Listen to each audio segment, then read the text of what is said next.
Well, hello. Are we on? So welcome, everybody. And in this session today, what I'm going to do is take a slightly different angle than maybe some of the other sessions, in that I really want to get into the what did you do and why with David. So that's going to be sort of a theme that I'm going to sort of probe with him. So I'm warning him now so that, you know, he has 30 seconds to get his act together before we start talking. So David, anything you want to do to start? That's kind of loud. Just to thank you, Timothy. Thanks also to David for those kind words and not letting me have too many kind words so you understand the whole British problem. And just to say it's been an absolute delight being here over the last couple of days. Timothy's talked about this event many times over the years, and it's really as special as he said. So huge thanks for the very warm welcome that I've had. Great. So I'm going to start off with a little bit of level setting. I mean, David's kind of spoiled the gag, so shame on that. But if you Google The Body Shop in the US, chances are this is what you're going to find, the repair shop, right? So the US Body Shop hasn't been the most successful of our businesses around the world. We're in more than 80 countries. But the one I'm talking about today is not that one where you take your Chevy after a fender bender. It's this one.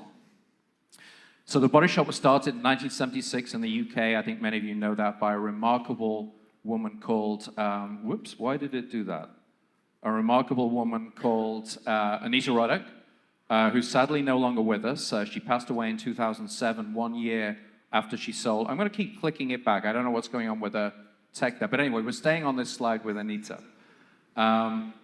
Years ahead of her time, decades ahead of her time. So simple, natural products.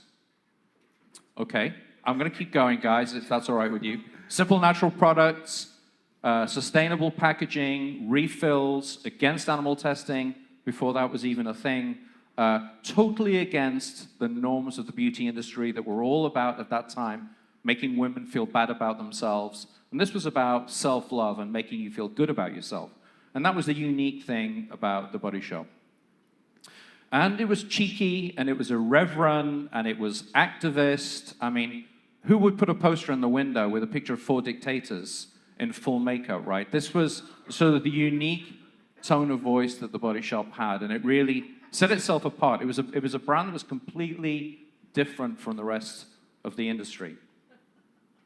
But a year before she died, Arete sold the business to L'Oreal, and L'Oreal does what it does incredibly well. It's a fabulously successful business, as we all know.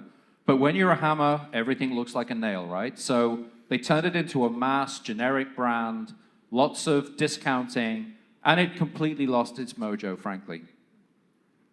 As David mentioned, I got involved in 2017 when Natura acquired the business from L'Oreal, and it's been a passion project for me. I've worked in the beauty industry over many years, and I've always loved The Body Shop, and I always loved everything that Arete represented. So when Natura came calling, I was very happy doing what I was doing before, but how could you say no to The Body Shop?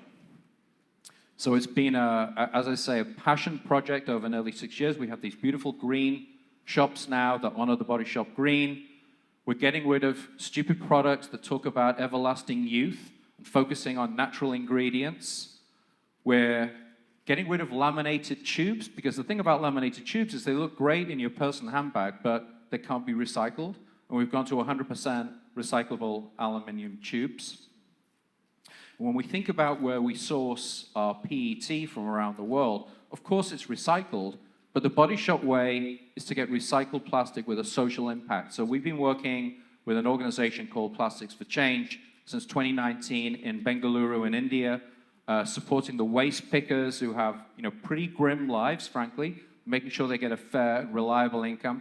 And so far, we've taken 100 million plastic bottles off the streets of India. And just another example of some of the programs that we've been putting in place. David mentioned open hiring. We got the inspiration from that from the Greyston CEO and board member here, Joe Kenner, who's been a great friend and supporter of the business. And so far, we've had 5,000 people who were previously excluded from participation society economically, being able to have the dignity of paid work and making contributions. So 3-minute version of some of the stuff that we've been up to help the Body Shop get back on track. Brilliant. So it's 2017. It's 2017, and you're coming into the situation where a company's lost its mojo. It's been 10 years inside a big conglomerate that focuses on beauty products, doesn't know a whole lot about retail, and has sort of used the body shop as a training ground for people in retail. Lots of people coming and going at the top, and the company loses its mojo. You step in. What did you find when you stepped in? I didn't find what I expected to find, frankly, after nearly 11 years of ownership of L'Oreal. I mean, the good news was there were 3 problems. The bad news was that there were 3 big problems. So the first one was the machinery of the business didn't work. Example of that is we had SAP as our ERP. It was 6 months away from being unsupported by SAP, so it needed complete replacement. Our website, I joined the week after Black Friday. The website was down for the whole 4 days of Black Friday through to Cyber Monday. We lost the top 100 executives, as Timothy mentioned, who were on L'Oreal contracts and all had a phased return back to L'Oreal. So suddenly I arrived as the new sheriff in town and there was nobody around me. And my owners were in Brazil and had never run a business outside of Brazil before. And there was a really dysfunctional culture through the business. And just to characterize that a little bit more, it's really interesting for me listening to Raj talk about the need for healing.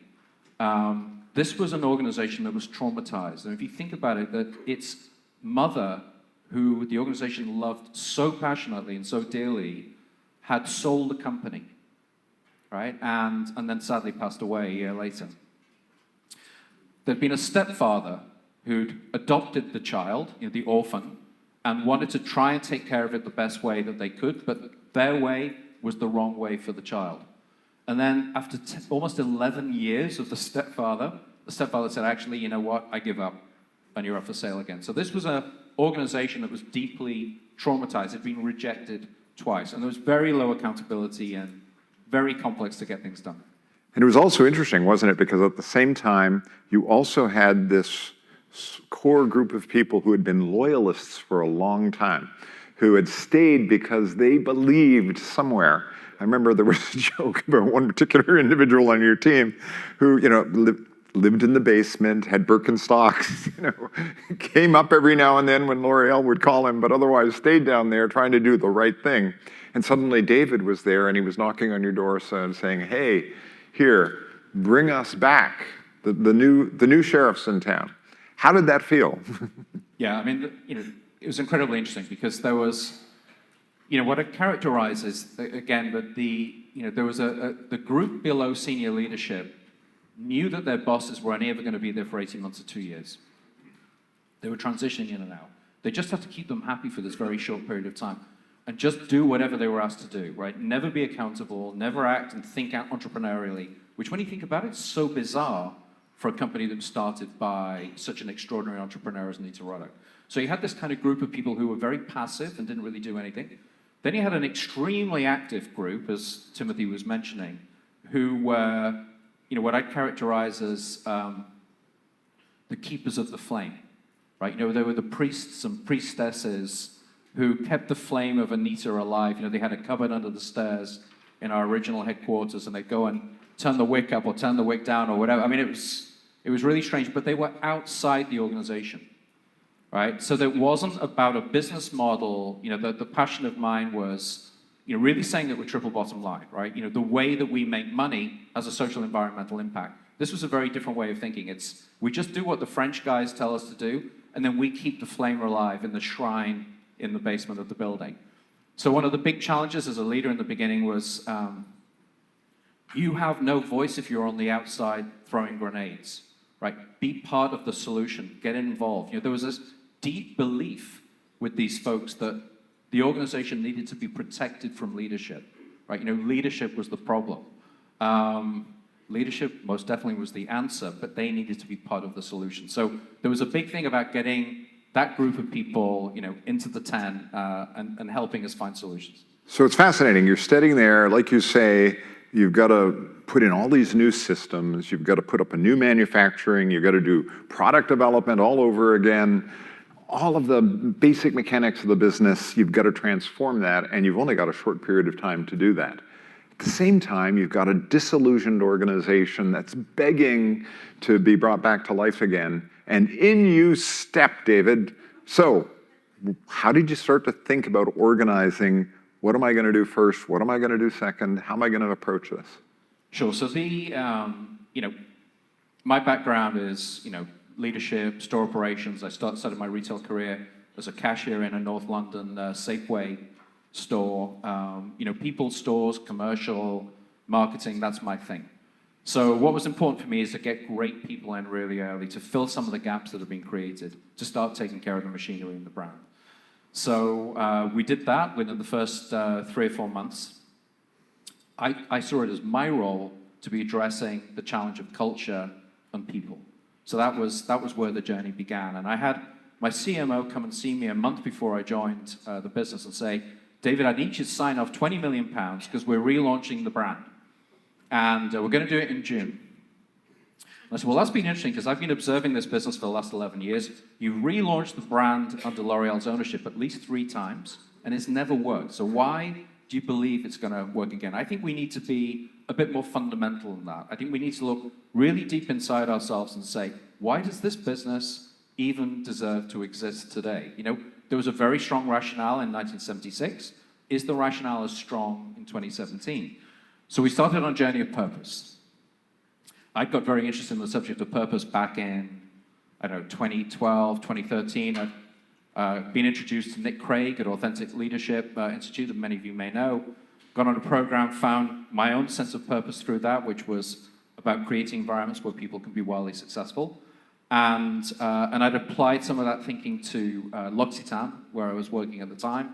And you may have seen on the screen earlier Jim Stengel's book, Grow, where L'Occitane was referenced as an exemplar of purpose practices. So, I had a lot of energy around this idea. So we did a ton of work. That was the starting point. Nobody understood it. My Brazilian owners hated the idea. Everyone was confused that we weren't doing another brand relaunch, but we committed to 5 months of finding our purpose. And we landed at, the Body Shop exists to fight for a fairer, more beautiful world.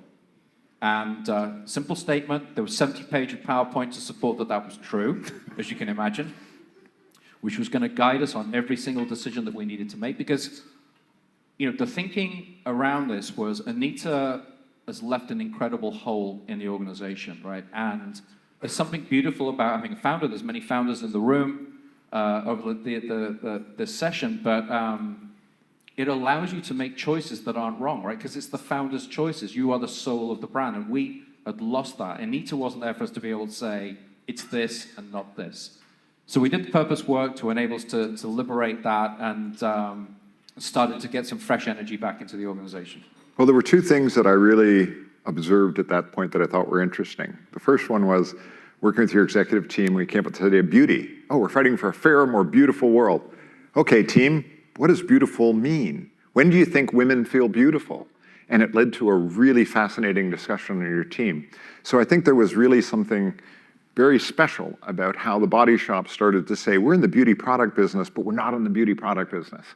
And then how you then started to walk the talk, decisions you made about certain products, like in Asia and other places. So say a little bit about what that meant for, making purpose matter in the sense that it's, we're just not a beauty company. Yeah, absolutely. And look, I know everybody in this forum will be very familiar with this, but as a leader, particularly when you're coming up with a revolutionary idea, everyone is looking for you to slip up. Does he really mean it? We've heard these French guys tell us all this stuff before. Why is this guy different from the others? Is he really committed to the things that he's talking about? And there were a lot of proof points at the beginning. Some that went well and some less well. So, the commitment to diversity and inclusion. I hired a French guy, another French guy, and an Italian guy who were especially expert in these issues of machinery that we needed to get addressed. And the organization immediately reacted against that. Why have you brought these guys in, right? Why do they look like you? Why have we not done a different kind of process? And it's a legitimate challenge, right? And it was about pragmatism, and it was about timing, and we needed to act fast, and we needed to get the business on a profitable footing. But there were other things that we were doing at the same time to prove that we meant what we said. So we completely changed the composition of the executive leadership team. It became 60% women, 40% men. It had previously been 100% men. You know, I had somebody knock on my door quite early on in my time and say, David, I don't get the fact that you're talking about fairer. And did you know that the folks who work in the distribution center are getting minimum wage? I don't think that's fair because they can't have a decent life on that kind of salary. How can you live with that? And if you don't address that, I don't think I'm going to be around in this organization much longer. And what a fantastic insight. I mean, you know, the gift of feedback, right? And so I started asking my team, do you know we're paying minimum wage? Nobody knew. Nobody given it any thought. So we investigated the whole subject of real living wage. You know, I railroaded my UK managing director, who was very, Timothy will remember the session, I think, was extremely reluctant to go down that path. We can't afford it. It's going to cost us £2 million. We can't go down the route of real living wage. You know, my view is we had absolutely no choice, but we needed to turn it from a problem and a cost into an opportunity. How fantastic that we can go out into the market where we're really struggling to hire and be able to attract top talent for the first time because we're paying the right wage. And that Christmas, we had our best ever holiday period because when we started advertising for Christmas temps, we were paying the top rate in the market and we had a pick of the talent. So we just turned that whole problem around. But it was a classic example of, you know, making sure we walk the talk. Yeah, and I thought that was really interesting too on the open hiring when, you know, introduced you to open hiring and Joe Kenner and his organization. Tell us a little bit about that journey because you started small, but then you got to 5,000 people, and there was a real, you know, what was the benefit? So, I mean, this is the cool thing. So many of the things that we did that the organization saw as a problem, an impediment, a cost, was being able to change the thinking of the organization in terms of an opportunity and a way to do better. So open hiring in the beginning was, you know, as you said, you introduced me and the team to Joe. We had a Mike, and we had a great productive relationship from the get-go, and we introduced it very quickly within a few months to our distribution center in North Carolina. And it was an incredible success, right? It was one of those areas in the country, there was a lot of competition for labor.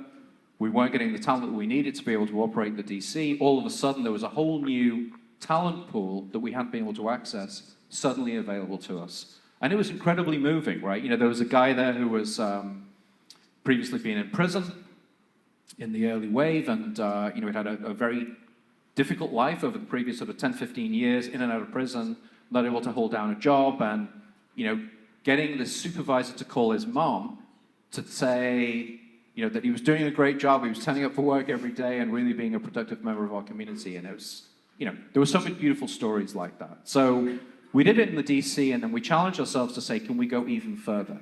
You know, I'm a passionate advocate of the retail industry. It's given me the most extraordinary, interesting life. I've lived in Hong Kong, Taiwan, New York, the UK, all because I started off as a cashier in a North London supermarket. So retail is an amazing potential source of economic inclusion and also social mobility.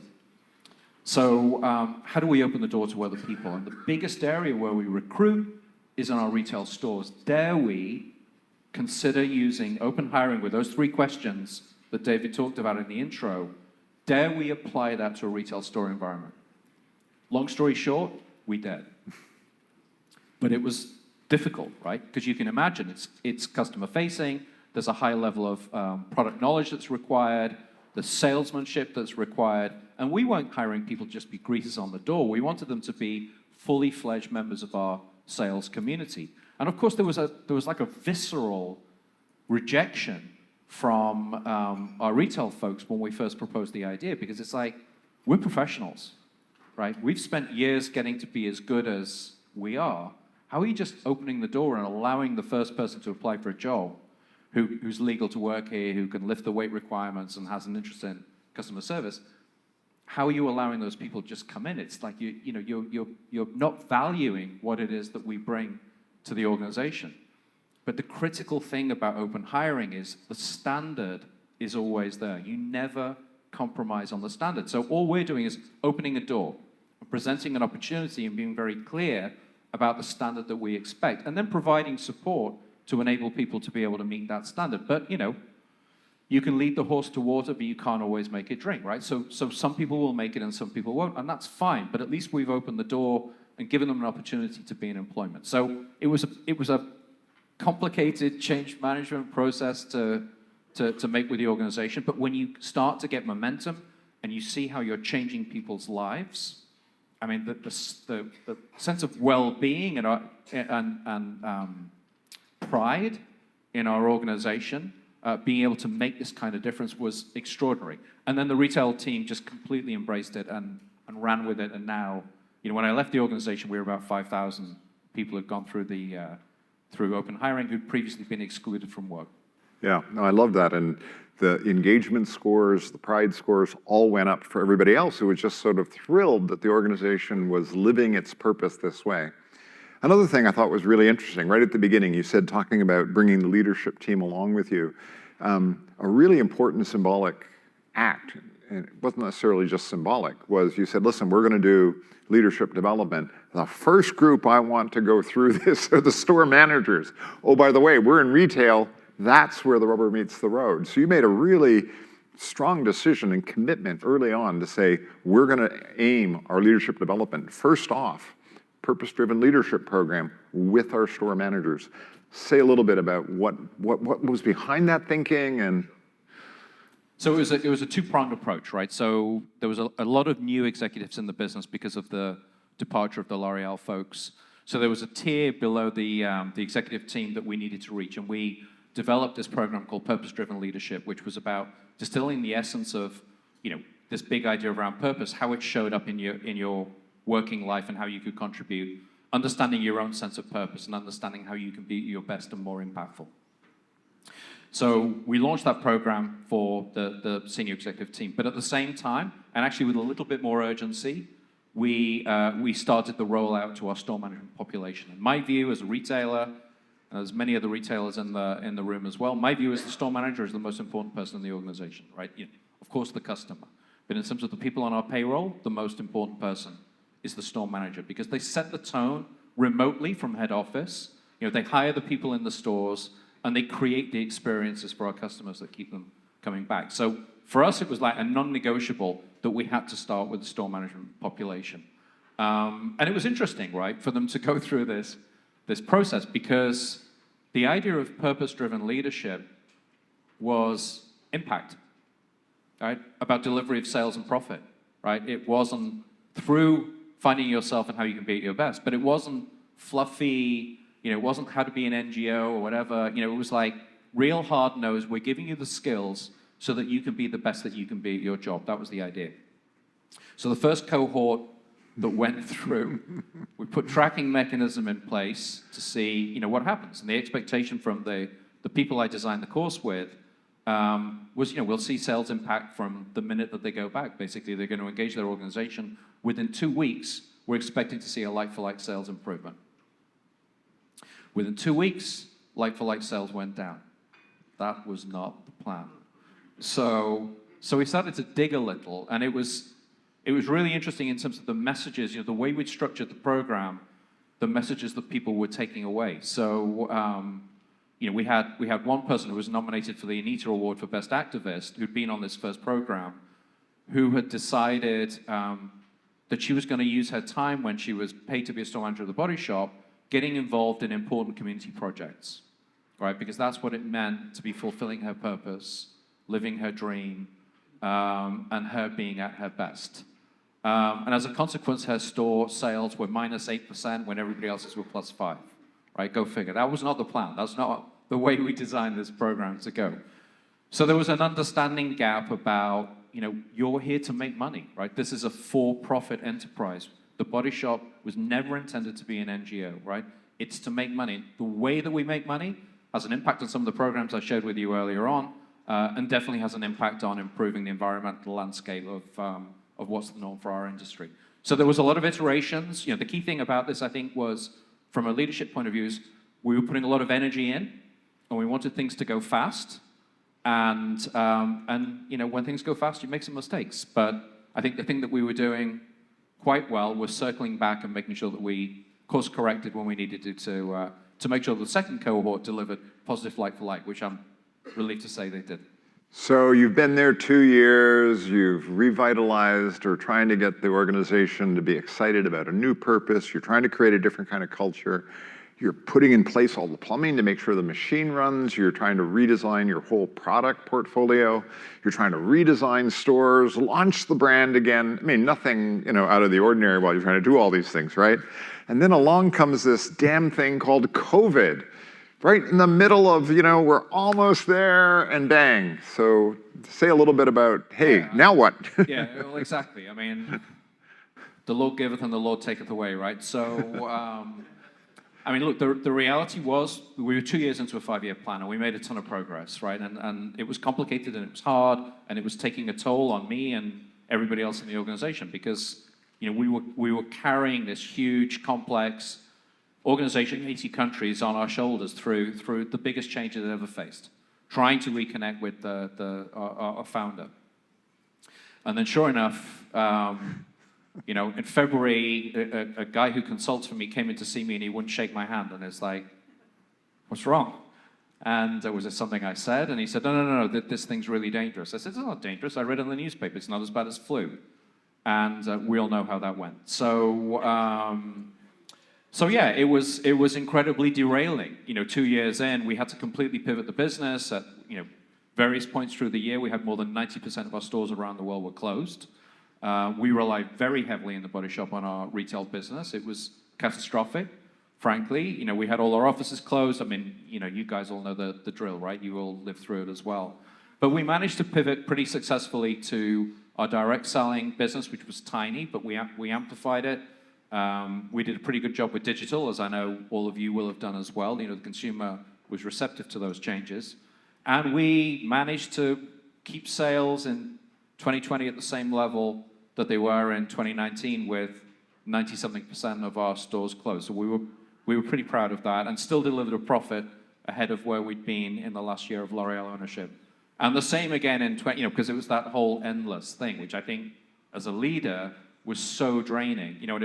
Somebody was talking yesterday about the Stockdale paradox, which is very interesting for me, and I'm aware of it. If I've read up on it in the past, and this thing around the absolute certainty that we will get through it, but an absolute facing up to the reality of the difficulty of the daily situation.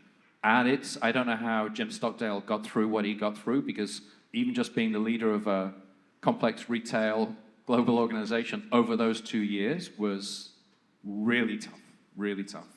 But we got through it in 21. We actually put another 3% on sales.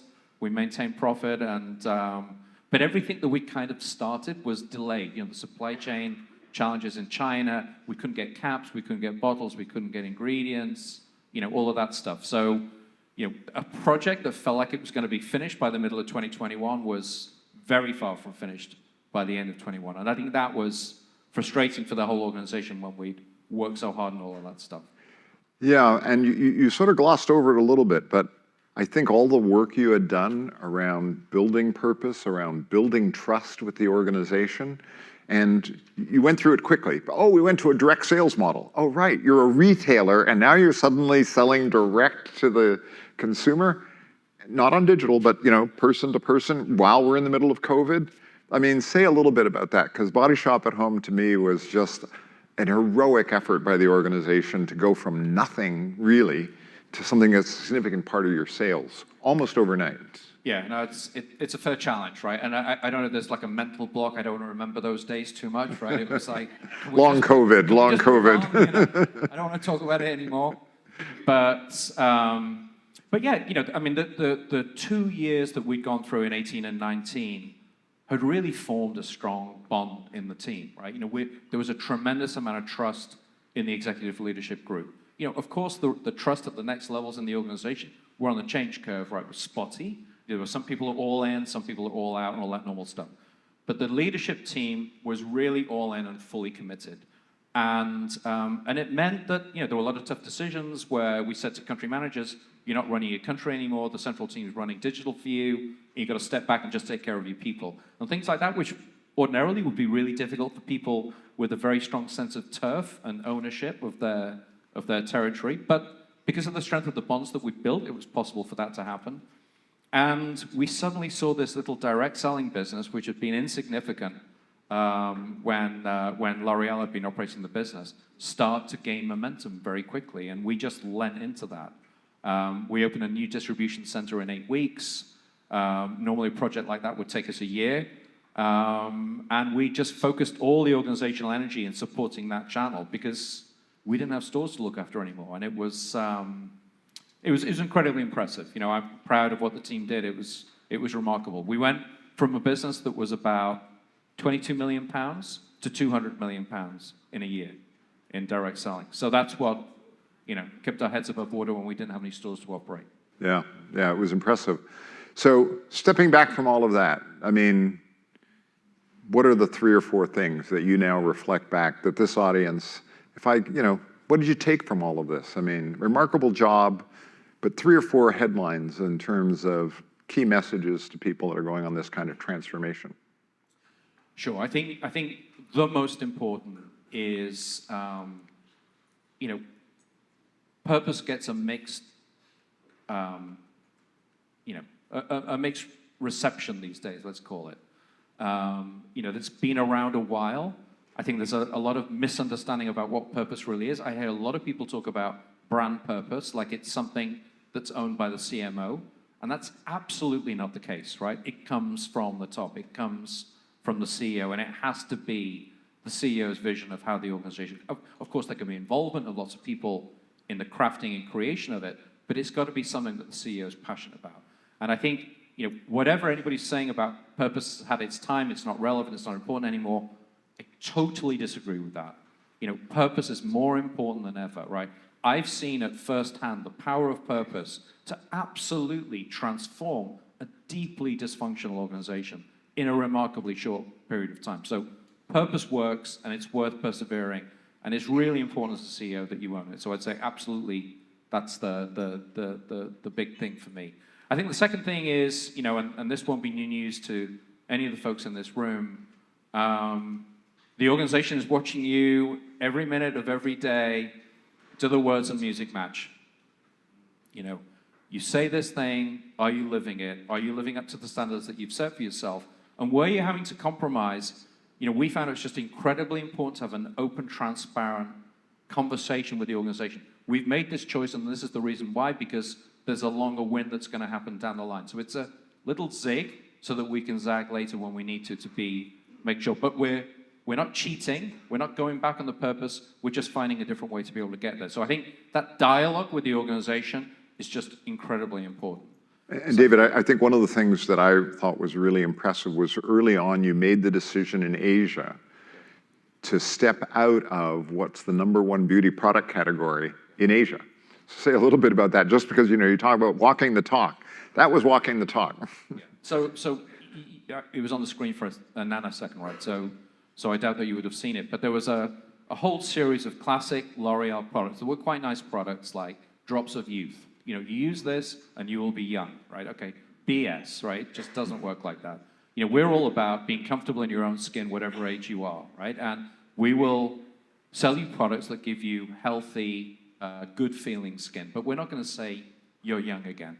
In Asia, there was a product called Drops of Light, right? And it was the #1 product in India, but it was also important in South Asia as well. And it was a whitening product. And living up to our purpose, there's no way that the Body Shop is going to sell a whitening product. Now, that was problematic because we had a fantastic partner in India. We continue to have a fantastic partner in India for whom this was the #1 product in their line. And so there's the commercial reality with the fact that we're purpose-driven. How do we navigate through that? So we developed another product line that was around vitamin C, that was about evenness of skin tone, but we took away this focus on whitening, and it was one of the first decisions that we took in revamping our product. We reformulated 700 products. If there's anybody out there in the beauty industry in this room, we will know just what a mountain that was to climb, particularly through COVID. But those early choices, were really important examples of the words and the music matching. So two things you mentioned, the power of purpose, walking the talk. What would be another couple things that you think were critical lessons for people here to be thinking about? Yeah, I think I kind of touched on it. I'd say probably the third and most important thing is the transparency of the dialogue, right? No surprises. We're on this journey together. These are the choices that we're making. This is the reason why. And constantly checking in with the organization. I mean, lots of feedback mechanisms, of course, the quarterly engagement studies that you'd expect, but lots of also informal forums where I would get to listen to people right the way through the organization about how they were feeling, were we living up to the standards that we set for ourselves. And of course, there will always be people on the outside saying you're not doing enough and giving you feedback and telling you things that as a CEO, when you're working so incredibly hard with such a clear sense of mission that honestly you don't want to hear, but you got to hear it because you're going to make better decisions when you do. So I think that whole feedback mechanism, the transparency of the dialogue that you have with the organization, I think was really critical for us. We're not perfect. We're deeply imperfect as an organization. I am deeply imperfect as a leader. Let's talk about what that means about the choices that we're making and how we're moving this business forward. I love that. Last thing, I'm going to put you on the spot, David. Okay? Thank you. I mean, I was expecting Gervais. He got asked where he grew up. Healing, David, healing. So I'm going to put you on the spot. One of the lessons that I think I've learned over the last 15 years of being in conscious capitalism is the importance of getting alignment between the source of capital, the structure of your your capitalization, and the business. What happened in the latter part of your experience? So this is really going to put you on the spot. I know. Sorry about that. So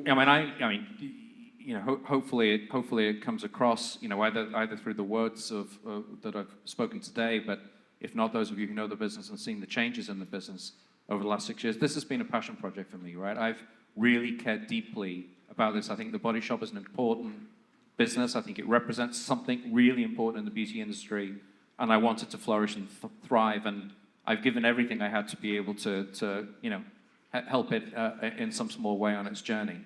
The challenge that we had is, I think, a whole bunch of different things, and it's learning for me as a leader as well, right? And many of you might just think, well, shucks, you should have known that. You're so naive, David, or whatever, and you might be right. But going into COVID, there was, I